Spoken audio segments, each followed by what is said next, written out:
বাংলাদেশকে বিশ্বকাপ থেকে বাদ দেওয়ার ফল হারে হারে টের পাচ্ছে আইসিসি।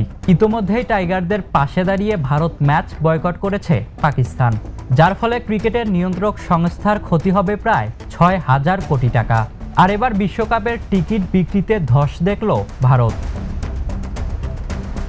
টি-20 বিশ্বকাপে কলকাতায় ৩ ম্যাচ খেলার কথা ছিল বাংলাদেশের, তবে টাইগারদের বিশ্বকাপ থেকে সরিয়ে দিয়েছে আইসিসি।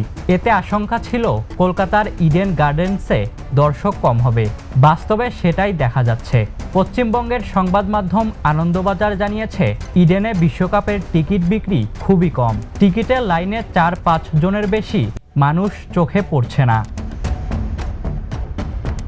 ইডেন স্টেডিয়ামে দর্শক ধারণ ক্ষমতা প্রায় ৬৫,০০০, কিন্তু এখন পর্যন্ত সব ম্যাচ মিলিয়ে ২১,০০০ টিকিটও বিক্রি হয়নি। কিছু ম্যাচে তো বিক্রি ১,০০০-এর নিচেই রয়ে গেছে। সুপার ৮ ও সেমিফাইনাল মিলিয়ে বিক্রি হয়েছে মাত্র ৯,০০০ টিকিট।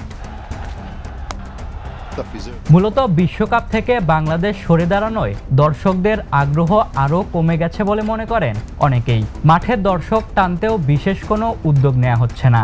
শহর জুড়েও বিশ্বকাপ নিয়ে নেই তেমন উন্মাদনা, বরং ঘরোয়া ক্রিকেট নিয়েই আলোচনা হচ্ছে বেশি। Ishtiaq Mahin, the news.